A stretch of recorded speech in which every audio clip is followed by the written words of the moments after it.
तेरे पास रिकॉर्डिंग लिखा हुआ आ रहा है कहीं पे? हाँ सर, आ गया रिकॉर्डिंग। ठीक है। चलो, मैं ये कह रहा था कि जीवन उमंग जो अपना प्लान है, उसमें हम क्या करते हैं कि 1,20,000 रुपए प्रीमियम लेके 15 लाख रुपए का नॉर्मल इंश्योरेंस करते हैं और एक्सीडेंट पे 30 लाख का इंश्योरेंस करते हैं।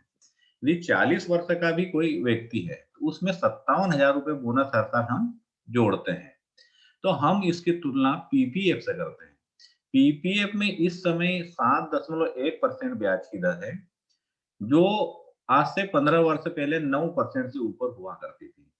और अभी 1 अप्रैल को फाइनेंशियल डिपार्टमेंट ने स्मॉल सेविंग्स जितने भी स्मॉल सेविंग स्कीम्स हैं, उनके सारे रेट घटाने का सर्कुलर भी जारी कर दिया था, जिसमें करीब पीएफ का ब्याज 6.5% कर दिया था।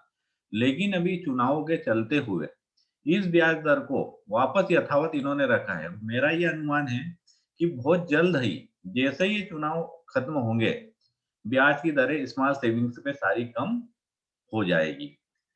6.5% से हो जाए। अब हम ये मान के चलते हैं कि यदि ब्याज की दरें पीएफ में क्या होता है, हर साल डिक्लेयर होती है। ऐसी अभी 7.1 है, अगले साल 6.5 होगी। फिर यदि ब्याज की दरें घटती रही और 6% भी यदि ब्याज मिलता, तो 1,20,000 रुपए व्यक्ति पीएफ में देगा।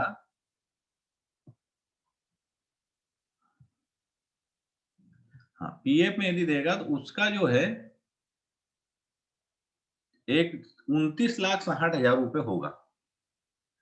अब पीएफ जो है, पीएफ से सीधा एलआईसी टैक्स बेनिफिट देखे तो एलआईसी जैसा ही एटीसी में भी इसमें टैक्स में बेनिफिट मिलता है और मैच्योरिटी भी पूरी टैक्स फ्री आती है। अब हम व्यक्ति को ये बात करना है कि आप पीएफ में लगा रहे हो, 6% का रिटर्न आपका आ रहा है। इस 29,60,000 को आप अपने घर में तो रखोगे नहीं, क्योंकि ये पैसा आप क्या कर रहे हो, आपके रिटायरमेंट के लिए व्यवस्था कर रहे हो। तो इस पैसे को कहीं भी आप बैंक में रखोगे और बैंक में ऐसी जगह पे रखोगे जहां से कुछ पेंशन मिले। अभी हम लगातार देख रहे हैं कि ब्याज की दरें 2000 से लगा के 2020 तक में हर साल 10 साल में 2 से 3% ब्याज की दरें डाउन हो रही है। अपन यदि 1.5% भी मान ले, अभी स्मॉल सेविंग्स पे 4.5% का रिटर्न आ रहा है। यदि हम मान ले कि 3% भी यदि ब्याज की दरें हुई और आपने इस 29 लाख रुपए को ब्याज से दिया है, तो क्या होगा कि हर साल आपको 88,800 रुपए पेंशन मिलती रहेगी और ये 29,60,000 आपका बैंक में पड़ा रहेगा, जो बढ़ेगा भी नहीं और घटेगा भी नहीं। तो इस तरीके से यदि देखते हैं, यदि आप आज 40 साल के व्यक्ति हो, 15 साल तक आप पैसा बचाते हो 55 में, और 55 से यदि आप 80 तक पेंशन लेते हो, 80 तक आपको कुछ नहीं होता है, और मान लो 80 में आप इस पैसे को निकाल लेते हो, तो उस समय आपको 29,60,000 रुपए मिलेगा। और यदि अपन internal rate of interest Excel में जाके निकालेंगे इसकी, तो ब्याज की दर केवल 3.94% आपकी आ रही है, जो एलआईसी के जीवन उमंग से काफी कम है। एलआईसी का यदि बोनस रेट 0 भी घोषित हो जाता है, तो भी हम 4 लाख रुपए 4% का रिटर्न हम उनमें दे रहे हैं। अब इसी प्रकार से हम देखेंगे कि जो आज 1,20,000 रुपए बचा रहा है, वो आदमी हमेशा टैक्स पेयर ही रहेगा। भारत में कोई भी सीनियर सिटीजन के ऊपर ऐसा स्कीम नहीं है कि उसको टैक्स नहीं देना होगा, है ना? विदेशों में कई जगह क्या होता है कि टैक्स, सोशल सिक्योरिटी की तरह पेंशन दी जाती है, लेकिन भारत में 70 साल, 80 साल का आदमी जो सेविंग करता है और उससे इंटरेस्ट आता है, उस पर भी ब्याज लिया जाता है। ये चीज़ें आपको लोगों को बताना पड़ेगी। अब मान लो इसने 6% पे कहीं इन्वेस्टमेंट करा, जो पैसा इसको 29 लाख मिला और इसने पैसा ब्याज से रखा, और ब्याज पे जैसे मेरे को आज 30% टैक्स की रेंज में जा रहा है, मेरी इनकम 10 लाख से ऊपर है। अब इस बंदे को 88,000 रुपए ब्याज मिला और 88,000 रुपए में से 30% इसका टैक्स कट गया, तो 62,160 रुपए इसकी जेब में आएँगे। तो हर साल 62,000 मिलेंगे, बाकी का जो पैसा है 16,700 रुपए वो भारत सरकार को टैक्स के रूप में चला गया है। तो 62,160 जो मिलेंगे, इस 62,160 से इसको 3.6% का ही ब्याज मिलेगा, जो 3.9 बिना विदाउट टैक्स, जिसको टैक्स नहीं लग रहा है, उसको 3.9% का ब्याज मिल रहा था। अब बहुत सारे लोग बोलेंगे यार चलो हम पीएफ में नहीं इन्वेस्टमेंट करेंगे, हम एसआईपी में इन्वेस्टमेंट करेंगे। एसआईपी में यदि ये लोग इन्वेस्टमेंट करते हैं, तो वहाँ पे अपन मान लेते हैं, 2 मान लेते हैं, इनको 8% ब्याज की दर मिल जाएगी। इनको ब्याज की दर क्या मिल गई है? 8% मिल गई है। यदि इनको ब्याज की दर यदि 8% मिली है, तो ये 1,20,000 40 साल से लगा के 55 साल तक इन्होंने डाला है, तो ये पैसा हो जाएगा 35,18,000। इस 35,18,000 को अपन मान लेते हैं कि कोई व्यक्ति डालता है, बैंक में जाएगा और बैंक में उस समय ब्याज की दरें 3% रहेगी। तो इस पैसे को बैंक में ब्याज से डालता है, तो बैंक के अंदर इसकी जो दर है, वो यदि ये 80 साल तक जीता और लगातार यदि ये पेंशन लेता रहता है, तो 80 साल की उम्र में इसको ब्याज की जो दरें हैं, वो 4.65% बनेगी। कल भी मैंने आपको ये बताया था कि अभी जो एवरेज एज है 1948 में एवरेज जो 1950 में एवरेज एज 48 थी, वो अभी बढ़ के एवरेज एज करीब 72 साल हो गई है और 2030 तक में ये 80 साल की एवरेज एज होगी, इसलिए अपन 80 साल के हिसाब से सारे प्रेजेंटेशन बना रहे हैं। अब हम ये मान के चलते हैं कि यही व्यक्ति को यदि टैक्स पेयर होता, मेरे जैसा आदमी जिसको टैक्स भी देना है, तो ये जो 1,20,000 इसने 40 से 15 से इकट्ठे किए, 8% कितने से एसआईपी में ब्याज कमाया है और इस ब्याज पे अपन ये मान लें कि ये जो ब्याज 35 लाख आया, ये भी पूरा टैक्स फ्री आया, इस पे भी टैक्स नहीं देना है। यदि इस पे टैक्स देना होता लॉन्ग टर्म कैपिटल गेन से, तो फिर इस पे और पैसा ये 35 से कम हो जाता। लेकिन फिर 35 से अपन मान लें, तो इसको यदि 30 प यदि टैक्स नहीं लगा तो 1,05,000 पूरा आया, जैसा पहली स्लाइड में बताया था। टैक्स 30% घट गया तो 73,000 रुपए आया। इसी प्रकार से ये 80 साल तक ये पेंशन लेते रहा। तो बिना उस यदि टैक्स विदाउट टैक्सेबल पेंशन नहीं है, इसको टैक्स नहीं लग रहा है, तो 4.65% रहेगा और यदि टैक्स से कट रहा है तो 3.92% ही वर्क होगा। जबकि हम एक्सेल शीट में मैं आपको बता दूँगा, यदि हम 15 लाख 12 जीवन उमंग यदि अपन लेते हैं और जीवन उमंग को 1,20,000 रुपए भरते हैं 15 साल तक और अगले 55 तक 56 से लगाकर 80 तक 15-15 1 पे 1 20 1 20 भी लेंगे और आखिरी में डेथ पे केवल हम 15 लाख भी देंगे, ज़ीरो बोनस देंगे शुरू से आखिर तक। तो भी ब्याज का दर 4% का वर्कआउट उसमें होता है। अब यही अपन मान लें कि आदमी बोलेगा यार हम तो एसआईपी में 10% कमाएँगे। तो हम उस व्यक्ति को ये बता सकते हैं ठीक है आपने 1-1 लाख 20-20 हज़ार रुपए कमाया है और आपने 10% कमाया है। आपका पैसा हो गया 41,95,000। लोगों को ये भी बताओ म्यूचुअल फंड, एसआईपी इसके अंदर कोई गारंटी नहीं है, ये 41 लाख के 40 लाख भी हो सकते हैं, 60 लाख भी हो सकते हैं और ये जमा पैसा उससे भी आपका कम हो सकता है। और यदि बीच में डेथ होती है तो आपका जमा पैसा की जो फंड वैल्यू है वही आपको मिलेगी, जबकि एलआईसी के अंदर क्या होगा 15 लाख और बोनस आपको पूरा मिलेगा। ये 41,95,000 रुपए को डालते हैं, अपन ये मानते हैं कि किसान आदमी है, इसको कोई टैक्स नहीं लगेगा।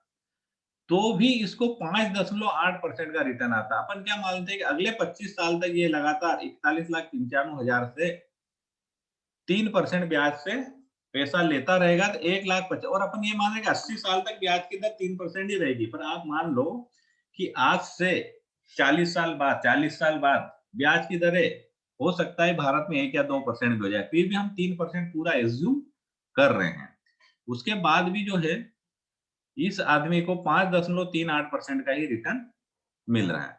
अब अपन ये मान लें कि मान लो इस आदमी को भी टैक्सेबल होता है, मेरे जैसा सर्विस क्लास होता है और इनकम जो है उसकी टैक्सेबल होती है। अब तो ब्याज जो बैंक से आता है वो क्या होता है? टैक्सेबल होता है। तो इस व्यक्ति को क्या हुआ 30% से टैक्स दिया 88,000 रुपए ही इसको आए। ये 88,000 रुपए से 25 साल तक लिए और आखिरी में 41,95,000 लिए। तो टोटल 4 लाख 4.6% का इसको ब्याज पड़ा। तो अब व्यक्ति को अपने को क्या बताना है कि सर रिटायरमेंट आज की तारीख में बहुत ज़रूरी है, क्योंकि भारत के अंदर सोशल सिक्योरिटी नाम की कोई चीज़ नहीं है। उम, सीनियर सिटीज़न के लिए फ्री में मेडिकल की कोई व्यवस्था यहाँ पे नहीं है। इस कारण आपको अपने पैसों से आपको बचत करना पड़ेगी और जब रिटायरमेंट प्लान लो तो आपको 3 चीज़ों का ध्यान रखना चाहिए। एक तो उसके अंदर क्या होना चाहिए कि जब रिटायरमेंट पे आपका फंड इकट्ठा हो जाता है, तो वो आपका गारंटेड होना चाहिए। प्लस उसकी में रिस्क कवर आपके हर साल बढ़ना चाहिए। प्लस जो उससे पेंशन आ रही है वो टैक्स फ्री आना चाहिए। अभी तक अपने जितने भी इंस्ट्रूमेंट देखे हैं, एसआईपी देखा, शेयर मार्केट देखा, इसमें सभी में जो इनकम जो आ रही है वो आपको टैक्सेबल आ रही है। केवल पीएफ का पहला स्लाइड हमने देखा था, उसके अंदर जो है मैच्योरिटी विदाउट टैक्सेबल आई थी, लेकिन पेंशन उसकी भी टैक्सेबल होगी। अब यहाँ पर उसके बाद भी आपको 4.60% मिला। अब हम उसको आएँगे जीवन उमंग पे। ये ना सर एलआईसी का जीवन उमंग प्लान लेते हो आप, तो उसके अंदर आप सॉफ्टवेयर से भी बताना, ये भी बता देना। 1,20,000 रुपए आप करोगे, तो शुरू दिन से आपका 15 लाख का इंश्योरेंस रहेगा, एक्सीडेंट में 30 का रहेगा। जो हमने आपको च इंस्ट्रूमेंट बताए, पीएफ बताया है, एनएसपी वाला पेंशन बताया है, ये शेयर मार्केट में लगोगे, एसआईपी में लगाओगे, ये वाली फैसिलिटी आपको नहीं मिलेगी। तो इसके अंदर क्या क्रीट एंड सेव है, आपने यदि 1,20,000 भरा, आपने 15 लाख रुपए के पैसे की इनकम को आपने क्रिएट कर दिया। यदि आप नहीं रहोगे, 15 लाख रुपए और बोनस आपके फैमिली को मिलना ही मिलना है, एक्सीडेंट से 30 लाख मिलना ही मिलना है। कुछ भी नहीं होता है। तो 15 साल बाद में गारंटेड 1,20,00,000 1,20,000 आप लोगे और यहाँ पे 57,000 यदि अपन ये मान लेते हैं कि एलआईसी में 6% से भी पैसा पड़ता है, तो 80 साल की उम्र में आपको 57 लाख रुपए आपको इसमें रिटर्न आ जाता है। तो भी 6% का ब्याज आता है। यदि आज की तारीख में जो एलआईसी ब्याज दे रही है, आज की तारीख में हम सब जो सॉफ्टवेयर में देख रहे हैं, उस सॉफ्टवेयर के हिसाब से अपन जोड़ेंगे, तो काफ़ी कुछ ज़्यादा अपने को मिल रहा है। मैं आपको बता रहा हूँ सॉफ्टवेयर के हिसाब से, यदि सॉफ्टवेयर के हिसाब से अपन देखते हैं, तो 80 साल में इस पॉलिसी को सरेंडर कराते हैं, तो करीब-करीब आपको 98 लाख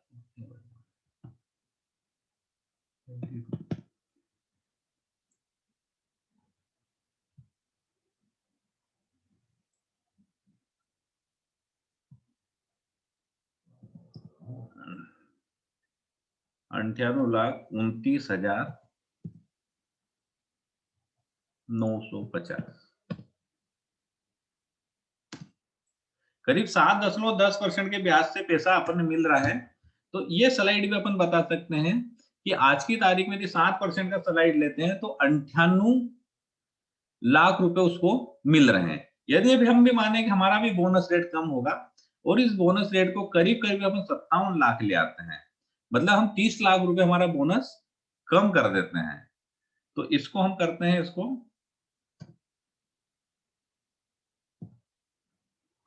58 लाख यदि करते हैं हम, तो 6.2% का ब्याज आ रहा है। अब यदि कोई बोला कि इससे भी यदि बोनस कम होगा, तो हमने कहा कि बोनस शुरू साल अभी 57,000 का घोषित हो, लेकिन आज भी बोनस हमारा घोषित नहीं हो, केवल 0 बोनस घोषित हुआ, तो भी हम बीमा धन की गारंटी आपको दे रहे हैं। मतलब 15 लाख रुपए हम आपको आखिरी में देंगे ही देंगे। तो भी जो ब्याज की दर है, वो 4.03% आ रही है। तो ये चीज़ें जब आप हम बताएँगे जीवन उमंग के बारे में, टैक्स फ्री ये 4% भी आपको क्या मिल रहा है, पूरा टैक्स फ्री मिल रहा है। साथ में आपको रिस्क कवर मिल रहा है और आप पैसा जहाँ इन्वेस्टमेंट करते हो, वहाँ पे ध्यान आपको इस चीज़ का रखना है कि उसपे गारंटी किसकी है। जब भी अपन पैसा का इन्वेस्टमेंट करते हैं, तो 2 चीज़ की गारंटी होती है।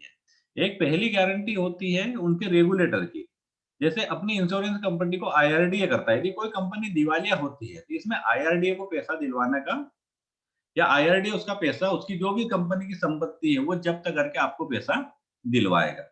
जैसा अपन देख रहे हैं अभी कि सहारा में सेबी अभी कर रही है। जैसे सहारा दिवालिया हो गया, लोगों का पैसा नहीं दे रहा, तो सेबी ने क्या करा कि पूरा सहारा का जितना भी प्रॉपर्टी था, वो अटैच कर लिया। वो सेबी सेल करेगी और जिस हिसाब से भी पेमेंट आएगा, वो पेमेंट पार्टियों को देगी। लेकिन अपने को भी ध्यान रखना चाहिए, कोई भी कंपनी यदि दिवालिया होती है या इस नौबत में आती है, तो उसकी वैल्यू 25 से 30% से ज़्यादा नहीं होती है। तो ये मान के चलो कि यदि आईआरडीए ने पूरी कंपनियों की संपत्ति भी जब्त कर ली, तो 20 से 25% जमा सा आपका ज़्यादा वो नहीं दे पाएगी। जबकि एलआईसी के अंदर हम देखेंगे, तो भारत सरकार की पूरी गारंटी है। 100% गारंटी, यदि एलआईसी के साथ ऐसा कुछ भी होता है, ऐसा होगा नहीं, लाइफ फंड एलआईसी का सबसे ज़्यादा है, तो भी भारत सरकार आपको पूरा पैसा देगी। तो ये स्लाइड्स जो है, ये स्लाइड इनेबल्स है, इसको अपन स्लाइड को कम ज़्यादा करके भी अपन लोगों को बता सकते हैं। मैंने व्हाट्सएप पे भी आपकी इस चीज़ को पहुँचा दिया है। तो जीवन उमंग आज की तारीख में एचडीएफसी का जीवन संचय इसको कॉम्पीट कर रहा है। जीवन संचय का भी देखोगे, तो यूट्यूब पे देखो, उससे देखोगे कि जीवन उमंग उसका अपना कहीं गुना बेहतर है। इसी प्रकार से रिलायंस का एक फ्यूचर इनकम प्लान है, वो भी इसी टाइप से निकाला उन्होंने। उन्होंने 7 साल प्रीमियम भरना है और अगले 7 साल देना है और जितना बीमा धन है उतना ही देना है और 10 लाख का बीमा करते हैं। 1,42,000 रुपए वो 7 साल तक लेते हैं और अगले 7 साल में आपको करीब 70,000 रुपए के आसपास देते हैं और आखिरी में फिर वो 10 लाख रुपए देते हैं। मतलब 4 2-3% का भी इनकम रिटर्न नहीं दे रहे, लेकिन वो इस टाइप से समझाते हैं कि हम आपको 1,25,000 रुपए का फ्री देंगे। इस 1,25,000 की फैसिलिटी में क्या बता रहे हैं वो कि हम आपको फॉरेन टूर देंगे, बच्चों का फ्री हो जाएगा, 7 या 8 चीज़ें बता दी। लेकिन सभी का फंड कितना पूरा 1,25,000 ही, वो 1,25,000 भी जोड़ देंगे अपन, तो 3 साढ़े 3% से रिटर्न ज़्यादा नहीं आ रहा है। तो दोस्तों मेरा ये अनुरोध है कि आप मैक्सिमम जीवन उमंग सेल करो। आज की तारीख में फ्यूचर फिक्स इनकम करने के लिए इससे बढ़िया भारत की किसी भी कंपनी के पास कोई प्लान नहीं है। लोग नेशनल सेविंग में जा रहे हैं, एनएसपी पेंशन प्लान में जा रहे हैं, जो आपका ये चालू हुआ है, एनपीएस चालू हुआ है। एनपीएस के अंदर भी मैं दोस्तों बता देता हूँ आपको, उसके अंदर भी अभी अपन जो पैसा भर रहे हैं उसमें आपको टैक्स में छूट मिल रही है। बाद में पैसा आएगा वो भी टैक्स फ्री आएगा, लेकिन उस पैसे से जो पेंशन आपको आएगी, वो पेंशन पूरी तरीके से आपकी टैक्सेबल होगी और उस पैसे को 33% आप एक्यूमुलेट कर सकते हैं। 60 साल में मान लो आपका कार्पस वहाँ पे 10 लाख का हो गया, तब 3,33,000 लोगे, 6 लाख की आपको पेंशन लेना पड़ेगी और ये पेंशन वो लेना पड़ेगी जो उस समय के आपके रेट रहेंगे। और हम देख रहे हैं कि हमारे जीवन अक्षय और जीवन शांति प्लान में हर 10 साल में 2 से 3% की ब्याज दरें कम हो रही। उस समय यदि नेशनल सेविंग में लिया आपने, तो 2% से ज़्यादा आपको पेंशन नहीं रहेगी, वो पेंशन भी आपकी टैक्सेबल रहेगी। एनपीएस में अभी लोग इसलिए रह रहे हैं कि उनका एक फ़ायदा ये हो रहा है कि अभी एटीसी में अपने को जो है 1,50,000 की ही छूट मिलती है एलआईसी में, लेकिन एनपीएस में ये 50,000 की उसको अतिरिक्त छूट मिल जाती है। तो वो व्यक्ति आपको काउंटर करेगा तो उस आदमी को ये बताना सर कि आप आज छूट लो लेंगे, लेकिन जो मैच्योरिटी पे टैक्स आएगा वो इससे आपको ज़्यादा देना पड़ेगा, इसलिए हमारा जीवन उमंग बेहतर है। हाँ, मनीष कैसा रहा? हेलो, हाँ सर, बढ़िया रहा, बढ़िया। है ना? तो अब चलो इसका अपन ये बंद कर दें, रिकॉर्डिंग अपन थोड़ा बंद कर देते हैं ना? हाँ सर।